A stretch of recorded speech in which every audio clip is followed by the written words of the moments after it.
Point 1. Life's a bumpy ride, not a walk in the park. Think of your life as a mountain ridge, not a flat plain.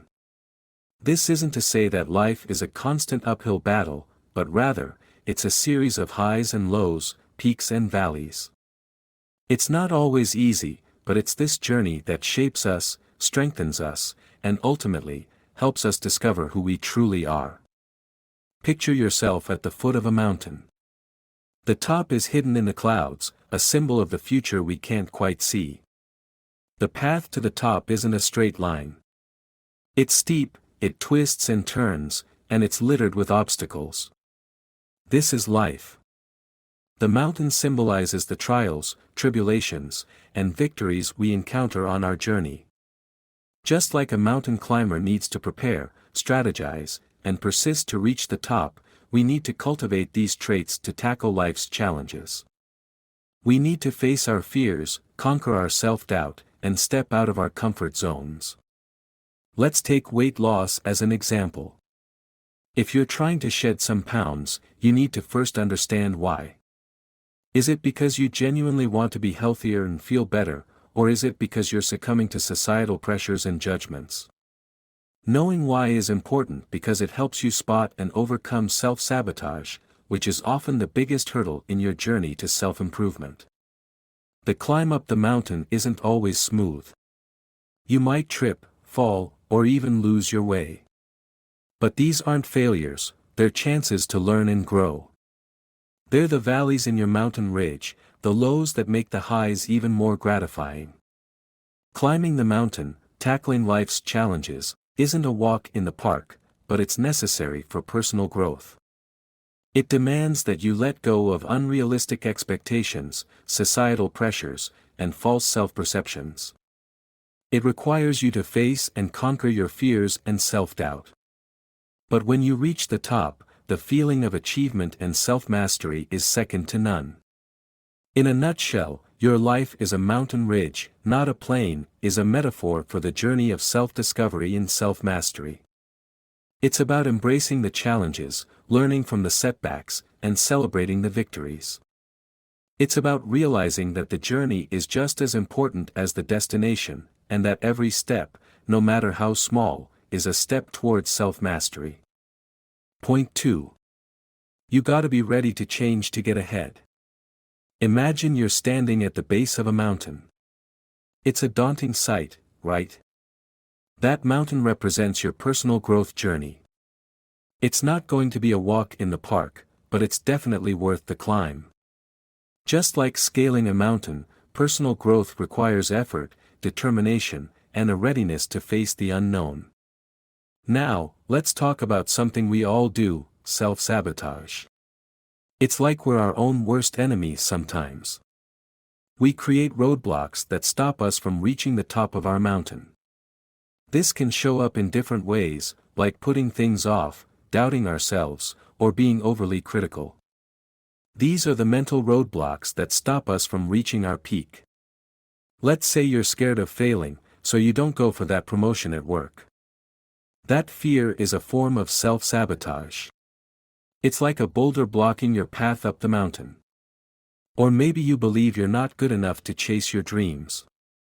That's another boulder in your way. So, how do we get past these roadblocks? The answer is simple: be ready to change. It's about facing your fears, challenging your self-doubts, and stepping out of your comfort zone. It's about being ready to take the tough steps to reach the top of your mountain, even if it's a bit scary or uncomfortable. For example, if you're scared of failing, try looking at it differently. Instead of seeing it as something, if you think you're not good enough, try focusing on your strengths and achievements. Change that belief into something positive. In a nutshell, your progress depends on your readiness to change. Personal growth is all about embracing change and overcoming the mental roadblocks that stop us from reaching our potential. By doing this, we can reach the top of our mountain and master ourselves. So, are you ready to start climbing? Point 3. Don't sleepwalk through life, it'll trip you up. Let's talk about a sneaky little thing called self-sabotage. It's like a stealthy ninja, creeping into our lives without us even realizing it. It's that autopilot mode we all slip into, where we're just going through the motions without really thinking about what we're doing. So, what's this autopilot mode all about? Well, it's when we're doing things without really thinking about them. It's like when you're driving and suddenly realize you don't remember the last few miles. You're on autopilot, letting your habits and routines take the wheel. Let's paint a picture. Say you've got this killer business idea. You're buzzing with excitement and can't wait to get started. But instead of diving into your business plan or hunting for investors, you find yourself scrolling through social media or binge-watching your favorite show. You're not purposely avoiding your business, it's just a habit you've slipped into. That, my friend, is autopilot mode in action, and it's a sneaky form of self-sabotage. Self-sabotage can wear many masks, often hiding behind habits or behaviors that seem harmless. Here are a few common culprits. 1. Fear of change. This is when you're scared to make changes that could help you reach your goals. Maybe you dream of being a writer, but you can't seem to find the time to write. That's self-sabotage, stopping you from moving towards your dream. 2. Self-imposed limits. This is when you tell yourself you can't achieve more than you already have. It's self-sabotage because it stops you from reaching your full potential. 3. Chronic procrastination. This is when you're always putting off tasks that could help you reach your goals. It's self-sabotage because it slows down your progress and can even stop you from ever reaching your goals. 4. Perfectionism. This is when you won't accept anything less than perfect. It's self-sabotage because it can stop you from starting or finishing tasks, as you're always waiting for the perfect moment. 5. Making excuses. This is when you're always finding reasons not to do the things that could help you reach your goals. It's self-sabotage because it lets you avoid taking responsibility for your progress. Beating self-sabotage means waking up from autopilot mode and making conscious choices that align with your goals. It's about figuring out what success and happiness look like for you, and making choices that reflect that. For example, a study in 2019 found that 88% of employees waste at least 1 hour a day procrastinating. That's self-sabotage in action. By recognizing this habit and making a conscious effort to manage their time better, these employees could boost their productivity and move closer to their career goals. In a nutshell, self-sabotage starts with autopilot mode, but it can be beaten with self-awareness, conscious decision-making, and a commitment to aligning your actions with your goals. Point 4. Use your feelings as your life's GPS. Let's talk about emotions. They're not just reactions to what's happening around us, but they're also like a compass, guiding us through life. They're a treasure trove of information about what we need, what we value, and what we desire. So, how do we use this compass? 1. Spotting emotions. The first thing we need to do is figure out what we're feeling. This isn't always a walk in the park, because we often feel a cocktail of emotions all at once. But if we tune into our feelings, we can start to decode what they're trying to tell us. For example, if you're feeling frustrated, it could be because you're stuck in a situation you want to change. 2. Decoding emotions. Every emotion has a story to tell. Anger, for instance, is often a red flag that something's not right. Maybe someone's crossed a line, or you're not getting what you need. Sadness might mean you've lost something or someone, or you're disappointed. Guilt could be a sign that you've done something that goes against your values. By cracking these emotional codes, we can get a better understanding of our needs and desires. 3. Acting on emotions. Once we've identified and decoded our emotions, we can use them to guide our actions. If you're angry about something, it might be a signal that you need to do something to change the situation. If you're feeling guilty, it might be a nudge to say sorry or make things right. Our emotions can steer us towards actions that are in line with our values and needs. 4. Learning from emotions. Emotions can be our best teachers. They can help us figure out what's important to us, what we value, and what we want out of life. For example, if you often feel a pang of jealousy when you see others succeeding, it could be a sign that you want success too. Instead of letting jealousy get the better of you, you can use it as fuel to work towards your own goals. 5. Trusting your gut. Sometimes, our emotions can be a bit tricky to figure out. That's when our intuition, or gut feeling, comes into play. It's our body's way of telling us that something's not quite right, even if we can't put our finger on what it is. Trusting our gut can help us make decisions that feel right for us. So, navigating life by our emotions isn't about ignoring or suppressing them. It's about spotting, decoding, acting on, and learning from them. It's about using them as a compass to guide us through life. By doing this, we can make decisions that are in line with our values and needs, leading to a life that's more fulfilling and true to who we are. Point 5. Letting go is the key to moving on. Imagine you're a hiker, ready to conquer a mountain. You wouldn't dream of lugging along a TV or a set of pots and pans, right? The more you carry, the harder and slower your climb becomes. This is a lot like life. The emotional baggage we carry from our past can weigh us down and slow our progress. Take, for example, someone who's been cheated on in a past relationship. They might carry that hurt and distrust into new relationships, always suspecting their partner of being unfaithful or even ending relationships early to avoid getting hurt again. This is how holding on to past pain can mess up our present and future. But letting go isn't as easy as it sounds. It's not about forgetting or wiping out the past. It's about recognizing the past, learning from it, and then letting it go. It's about realizing that the past is a part of you, but it doesn't define you. Think of your past like an old house you used to live in. It's full of memories, both good and bad. But as life goes on, you need to move. Maybe you need to be closer to school or work, or maybe you want to start a family and need a bigger house. In each case, you're not erasing your past, but you're making room for new experiences and memories. Sometimes, though, the past can feel like a prison. Maybe you were madly in love with someone who left you out of the blue. The story feels unfinished, and you're left with a sense of restlessness and longing. You might find yourself stuck in a world of what-ifs, unable to move on. In these cases, it's important to give yourself the time and space to grieve and heal. Today's world often doesn't allow for long periods of mourning. You might get a few days off work, but not the months or even years you might need to fully process your loss. This can result in the past popping up again and again, reminding you of your pain. To truly let go, you might need to revisit your past. This doesn't mean obsessing over it, but rather acknowledging it and giving it the attention it needs. Here's a simple meditation exercise that might help.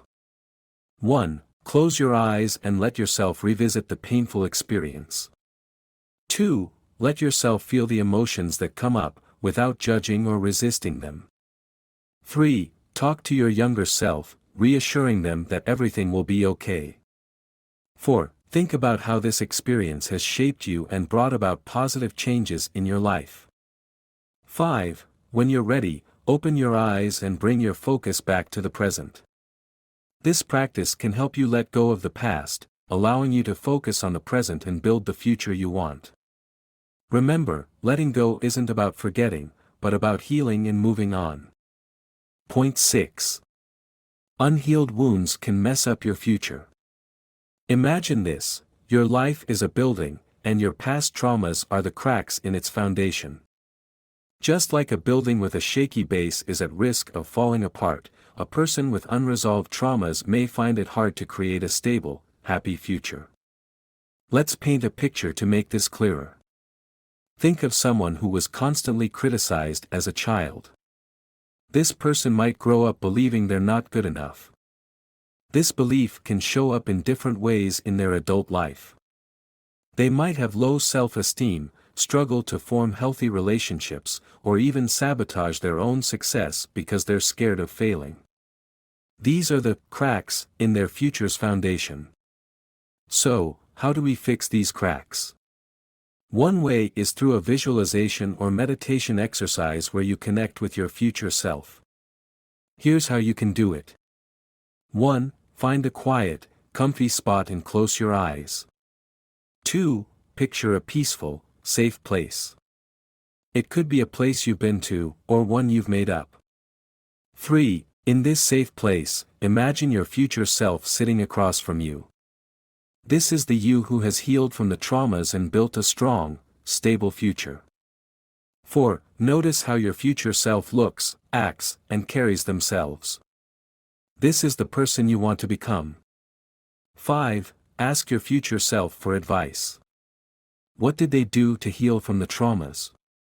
What tips do they have for you? Make sure to ask positive, helpful questions. 6. When you're ready, open your eyes and end the meditation. This might be tough, especially if your traumas are deeply rooted. You might find yourself getting upset over small things, or feeling strong emotions out of the blue. This is your body's way of telling you there's trauma that needs to be healed. To deal with this, here are some steps you can take. 1. Figure out where your trauma comes from. What happened to cause it? How does your body react when something triggers it? Techniques like meditation, mindfulness, or therapy can help you become more aware of these reactions and learn to handle them. 2. Face your fears. Trauma often leads to constant fear, and the only way to beat this fear is to face it. 3. Seek the truth. Strong emotions can twist your view of reality, making you believe things that aren't true. It's important to calm your emotions and clear your mind so you can see things as they really are. By following these steps, you can start to fix the cracks in your future's foundation and build a stronger, more stable future for yourself. Point 7. Want a better life? Start by bettering yourself. Think of life as a road trip. You're in the driver's seat, and the quality of your journey depends on your driving skills. If you're not a good driver, you'll face bumps and detours, making the trip less enjoyable. But if you take the time to improve your driving skills, the ride becomes smoother and more fun. The same goes for life. The better you become at navigating your own life, the more enjoyable the journey. So, how do you become a better driver in life? Here are some steps to consider. 1. Picture your best self. Each morning, imagine what your best self would do that day. What habits would they have? What values would they uphold? Then, start acting like that person. This doesn't mean you should reject who you are now, but rather, you should aim to become the person you want to be. 2. Embrace your flaws. Nobody's perfect. Accept your imperfections and work on them. This acceptance is the first step towards becoming a better you. 3. Brace for criticism. As you start to change, you might face criticism from others, even those closest to you. Learn to be okay with this. If you let every negative comment get to you, it will slow down your progress. 4. Find your purpose. Figure out what you love doing and what you're good at. What positive impact can you make in the world? Knowing your purpose can guide your journey to self-improvement. 5. Keep improving your mind. Reflect on your day, learn from your experiences, and understand where you stand.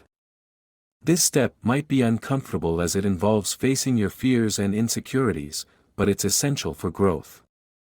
6. Show your successes, not your plans. Let your achievements do the talking. Keep your plans to yourself until they become a reality. 7. Cultivate a positive learning attitude. See every experience as a lesson. This attitude can help you deal with life's ups and downs, develop your virtues, and maintain your mental health. 8. Honor your feelings. validate your own emotions. If you're feeling angry, sad, or hurt, allow yourself to feel these emotions. Bottling them up will only prolong their impact. In a nutshell, the key to a better life is self-improvement. By focusing on personal growth, you can navigate life's journey more effectively and enjoyably. Point 8. Conclusion. Self-sabotage is a significant barrier to achieving our goals and dreams. However, it's not an insurmountable obstacle. By recognizing and understanding our self-sabotaging behaviors, we can transform them into self-mastery. The journey to self-mastery begins with self-awareness. We must identify the patterns of self-sabotage that hold us back. These could be procrastination, self-doubt, fear of failure, or even fear of success. Once we recognize these patterns, we can start to dismantle them. Next, we need to replace self-sabotage with self-love and self-care. This means treating ourselves with kindness, compassion, and respect. It also means setting healthy boundaries and prioritizing our needs and well-being. Finally, we must cultivate resilience and perseverance. The path to self-mastery is not always smooth. There will be setbacks and challenges. But with resilience and perseverance, we can overcome these obstacles and continue moving forward. Remember, the mountain is you. You have the power to transform self-sabotage into self-mastery. It's a journey of self-discovery, self-improvement, and self-empowerment. And it's a journey worth taking.